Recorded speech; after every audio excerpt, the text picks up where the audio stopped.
Before we dive in, let me ask you something personal. Where are you watching from? Let us know in the comments.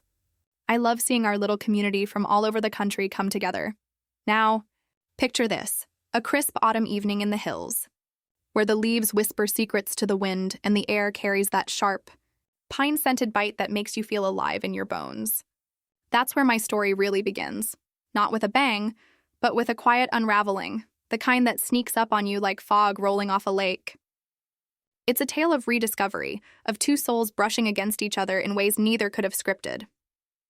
And trust me, at my age, I've learned that the best chapters in life are the ones that rewrite themselves. I'm Eleanor, 74 now, though some days I swear the mirror's playing tricks on me. I've outlived expectations, danced through heartaches, and raised a family that scattered like dandelion seeds. Age? It's just the frame around the picture. The colors inside, they stay vivid if you let them. Life's too short for dimming down, especially when surprises knock at your door unannounced. This all unfolded a couple of falls back, when my husband Thomas headed off to his annual fishing getaway with the old crew from his mill days. He lives for those weekends, hooked lines, tall tales, and the kind of camaraderie that comes from sharing decades of grease-stained laughs. I usually wave him off from the porch, content with my books and the garden's quiet rhythm. But that year, fate, or maybe just a well-timed phone call, had other plans. My grandson Nathan, 29 and sharp as a fresh-cut edge, rang me up midweek. He's the one with the easy grin and eyes that seem to hold 1,000 unspoken questions. The boy I chased through summer fields as a toddler, now a man navigating boardrooms and big city deadlines. "Gran," he said, his voice warm over the line like sunlight filtering through branches. "I've got this conference up in the mountains, 2 days of meetings in Willow Creek. Come with me?" The drive's scenic, the air's clean, and honestly, I could use your steady hand on the wheel of conversation after all the schmoozing. I paused, teacup halfway to my lips, staring out at the backyard where the maples were turning fiery red. Why not? Routine had wrapped around me like an old shawl, comfortable, but starting to itch. A change of altitude might just loosen the threads. "Twist my arm, why don't you?" I teased. "Pack light. We'll make it an adventure." We set off Friday morning, the road winding up through valleys dotted with farmhouses and the occasional deer flashing white tails in the underbrush. Nathan drove our old SUV, radio humming low with folk tunes that tugged at memories, songs his grandfather and I swayed to under string lights at county fairs. He talked about his latest project, some tech startup pushing boundaries in renewable energy, words flying fast like sparks. I listened, nodding, marveling at how he'd grown into this thoughtful force. Shoulders broad from more than just gym hours, carrying the weight of dreams without complaint. Willow Creek welcomed us with a chill that nipped at your cheeks and a sky so blue it hurt to look at. We pulled into the Pine Hollow Lodge, a cozy spot tucked against a hillside, all weathered wood beams and stone fireplaces that promised stories of their own. The lobby smelled of cedar and cinnamon from a simmering pot on the counter, and the clerk, a wiry woman with laugh lines etched deep, handed us keys with a wink. "1 room, 2 queens? Smart choice for kin on the road." Views of the lake from every window. Our space was simple. Lived in, cream walls softened by years of guests. A braided rug underfoot that muffled steps. And those twin beds separated by a nightstand holding a brass lamp with a fringed shade. The window framed the lake below, its surface a mirror for the flaming foliage, ripples chasing each other like playful secrets. We dropped our bags and Nathan stretched, cracking his knuckles. "Feels good to unplug. Meetings start tomorrow noon. Until then, we're ghosts." That first evening, we wandered down to the lakeside tavern, a ramshackle joint with creaky floorboards and walls papered in faded postcards from travelers long gone. The air hummed with the clink of glasses and low chatter from locals nursing drafts. We claimed a corner booth, wood-scarred from countless elbows, and ordered platters of fried perch, golden-crusted and steaming, alongside mugs of root beer that fizzed like childhood summers. Nathan dove into tales from his city life, the relentless pace, the late nights debugging code under fluorescent glare, the nagging sense that success tasted a little hollow without someone to share the afterglow. "You're building something real," I told him, spearing a flaky bite. "Not just lines of code, but a future. That's no small fire." He met my eyes, fork pausing midair, and for a flicker, I saw the boy again. the one who'd curl up with me during thunderstorms, trusting my voice to chase away the rumbles. Coming from you, Gran? That's gold. You've always had this way of making the chaos make sense. We laughed over nothing much, the kind of easy rhythm that comes from years woven tight, then strolled back under a canopy of stars pricking the velvet dark. The path crunched with fallen leaves, and the lake lapped soft against the shore, a lullaby in minor key. Back in the room, the lamp's glow painted everything amber, shadows pooling like ink in the corners. We changed into nightclothes, me in my flannel gown, him in worn sweats, and slipped under covers with the casual grace of old companions. I lay there, eyes tracing the ceiling's exposed beams, the faint creak of the lodge settling around us like a sigh. Sleep dodged me, elusive as a half-remembered dream. The quiet amplified everything. The distant hoot of an owl, the rustle of sheets from Nathan's side. "You awake?" His whisper cut the stillness, gentle as a feather's touch. "Like a fox in a henhouse," I murmured, turning toward the sound of him. Moonlight slanted through the gap in the curtains, silvering the edge of his pillow. "Mine too busy spinning yarns." He propped on an elbow, silhouette sharp against the dim. "Me too, that drive up here." It stirred things. Ever get the feeling time's slipping through your fingers like lake water? 1 minute you're knee-deep in kid chaos, next you're wondering where the years hid. I reached for the lamp chain, easing it to a hush, leaving just enough glow to soften the edges. "Oh, honey, every day past 40. When I was your age, 29 and full of fire, I thought I'd mapped the whole world. A job in the city, dreams of travel, a love that felt bulletproof. But life? It's a river bends where you least expect." Thunder grumbled low in the hills, a promise of rain pattering soon. The air thickened, charged with that electric hush before a storm. Nathan shifted, sitting up fully now, the blanket pooling at his waist. "You've been my anchor, Gran. Through Dad's long hauls on the rigs, Mom's endless shifts, you were the constant. The one who saw the mess and still believed in the shine." His words hung there, raw and unpolished, pulling at threads I'd tucked away. I sat up too, drawing the quilt close like armor, though my heart thrummed steady, unafraid. Family's a tapestry, Nathan. Threads tangle, but the pattern holds if you let it. Silence bloomed again, not empty but fertile, roots delving deep. Rain began its tattoo on the roof, steady as a heartbeat, blurring the world outside to a watercolor haze. "Can I confess something?" he ventured, voice threading through the downpour. "Even in crowds, even with friends who get the jokes, I feel adrift sometimes. Like I'm performing, but the real me's locked in a room no key fits." The admission landed soft in my chest, a mirror to echoes I'd buried under routines. "Loneliness isn't always solitude," I said, the words tasting true on my tongue. "It's the ache of being unseen, even in a house full of voices." He rose then, padding to the window, fingers tracing the cool pane where rain traced erratic paths. His reflection ghosted there, broad shoulders etched in shadow. "You've always cut through that for me," he said, back to me, voice muffled by the storm. "No judgments, no scripts, just you." I joined him, bare feet silent on the rug, standing close enough to feel the warmth radiating from him like embers. The glass fogged under our breaths, the lake beyond a black mirror swallowing headlights from a lone truck rumbling past. "You're not so hard to read," I whispered. "You just guard the pages close." He turned, eyes catching mine in the low light, not stormy but clear, holding a gratitude that bloomed slow and sure. "With you, I don't have to guard anything. Feels like coming home to the version of myself I almost forgot." A flutter stirred in me, not wild or wayward, but a gentle awakening, like sunlight piercing canopy to warm forgotten soil. I laid a hand on his forearm, light as a leaf's fall. "Then don't, not here. Not with me." We lingered by that window long into the night, rain our only witness, words weaving quieter now. Fragments of old hurts, glimmers of hopes unspoken. No lines crossed, no urgency pressed.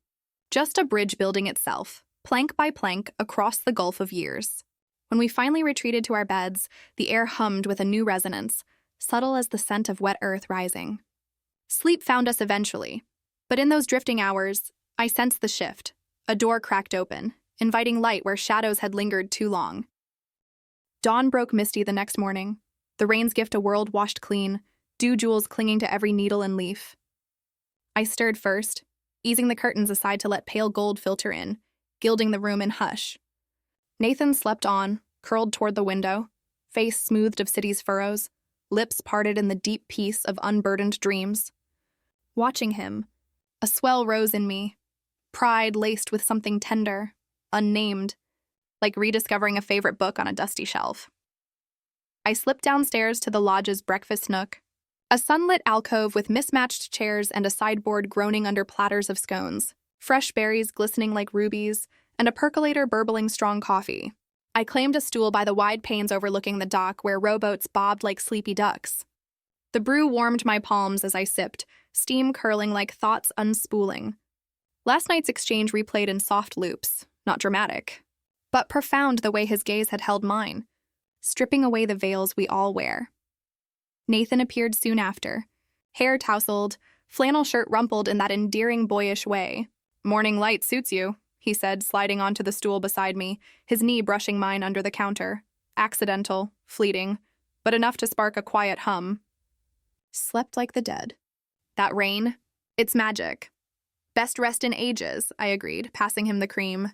Clears more than the air. He stirred slowly, watching the white swirls dissolve, then met my eyes with a nod that said volumes. Talking like that? It's rare air for me. Most folks skim the surface. You dive deep. I covered his hand briefly with mine, a grandmother's touch turned conspirator. Depths where the good stories live, and ours? It's got chapters left. We ate in companionable rhythm, forks chiming softly, the clatter of other guests a distant underscore. No need to dissect the night. It lingered between us like the aroma of baking bread, nourishing without fanfare. His meetings called after, a shuttle to the conference center across the ridge. So we parted with a loose plan, me to explore, him to conquer agendas. "Don't vanish on me," he teased at the door, backpack slung over one shoulder. "We've got unfinished symphonies." I laughed, waving him off, but as his figure receded down the gravel path, a pang tugged. Not loss, but the sweet ache of momentum building. Alone. I wandered the lakeside trail, boots sinking into loamy earth. The path flanked by birches shedding gold coins at my feet. The water stretched vast and glassy, mountains cradling it like ancient guardians. I found a weathered bench carved with initials from lovers past and sank onto it, letting the breeze toy with my scarf. Thoughts tumbled free. Thomas's steady presence back home, our marriage a well-tended hearth, warm, reliable, but lately flickering with the complacency of habit. I cherished him, the man who'd held my hand through miscarriages and triumphs, but in the marrow of quiet nights a whisper had grown. Parts of me slumbered, vibrant echoes of the girl who'd hiked these same hills with wild abandon. Nathan's words from the storm replayed, stirring those embers. Not a betrayal, not a fracture. Just a reminder that connection could bloom in unlikely soils, fed by honesty rather than convention. The sun climbed higher, burning off mist, and I rose renewed. Pockets full of acorns as talismans, heading back to sketch wildflowers in my journal by the inn's hearth. He returned that afternoon, footsteps heavy on the stairs, dumping his laptop bag with a groan that dissolved into a grin. Survived the suits and slides, barely, but now? Your turn. What did the wilds whisper? We settled on the room's lone armchair and ottoman, him sprawled with feet up, me perched nearby with tea steaming in a chipped mug. The fire crackled beyond the hearth wall, casting dances on the paneled door. "Whispers of old paths," I said, swirling the leaves. "Reminded me of summers here with your great aunt, chasing fireflies till the stars blurred." He leaned forward, elbows on knees, chin in hands, the posture of a storyteller's captive. "Tell me one you keep locked away." A secret from the Eleanor who wasn't yet gran. The request warmed me, peeling back layers like onion skins. All right then. At 25, I nearly hopped a train to the coast with a painter I met at a harvest dance. Charismatic devil, all wild curls and promises of sun-soaked canvases. Thought it'd erase the small-town dust from my boots. I paused, gazing at the steam's ghosts. What held me? A letter from your great-grandpa, simple as bread. The world's big, but home's where the heart roots. I stayed. But that itch? It never fully scratched. Nathan's eyes held mine, steady as lake depths. Sounds like you chose wisely, but I bet that girl still dreams in oils. He reached across the gap, thumb brushing my knuckles, a touch brotherly yet profound, bridging eras. I see her in you, Gran, not faded, just waiting for the right light. Heat bloomed in my cheeks, not embarrassment, but recognition, a spark jumping the gap between who I'd been and who lingered beneath. And you? What's the shadow you carry that no one's named? He exhaled slow, gaze drifting to the fire's glow. The fear I'll chase every horizon and miss the harbor. Works a beast, devours time, leaves me hollow. Crave someone who sees the cracks, not just the polish. We talked till dusk bled purple through the window, words flowing like the stream outside, carving channels anew. Dinner came via room service, trays of roast chicken fragrant with rosemary, mashed roots creamy as clouds, and apple cobbler oozing warm. We ate cross-legged on the rug, backs to the bed frame, trading bites and banter, the storm returning in earnest, wind howling like a distant wolf. As plates cleared, Nathan fiddled with the remote, cueing an old black and white flick about wanderers finding home. We migrated to my bed, propped against pillows, the screen flickering blue ghosts across our faces. His arm draped the headboard, casual sentinel. Mine rested along the quilt's edge, inches from his. Glad you're here, he murmured during a lull, voice low under the thunder's rumble. Didn't know this ache till you eased it. Same, love, I replied, turning to catch his profile, sharp and soft in equal measure. Sometimes the missing piece is the one that's been beside you all along, just veiled. Our eyes locked, time suspending in that gaze, a tether spun from trust, pulling taut without strain. No advance, no retreat. Just presence, pure and potent, like the first rain after drought. The film droned on, but we tuned to an inner station, breaths sinking in the dim. When credits rolled, he didn't stir far, lingering on the bed's edge, our talk meandering to dreams half-formed, his vision of a cabin by water, my fancy for a greenhouse bursting with exotics. Laughter bubbled, then hushed, leaving space for the unspoken to breathe. Night deepened, and as we readied for sleep, he paused by his bed, sheets turned back neat. Mind if I crash here tonight? Just for the nearness. Storms got me restless, and your calm's like balm. His ask hung vulnerable, clear in intent. Companionship, not conquest. The solace of shared silence over solitary spin. Not a bit, I said, heart steady as the rain's cadence. We slipped under together, spines aligned at first, a respectful chasm between, like explorers charting new terrain with care. His hand found mine in the dark, fingers interlacing loose, anchors in the quiet tide. No words needed. The connection pulsed, alive with the thrill of being truly met, layers peeled to essence.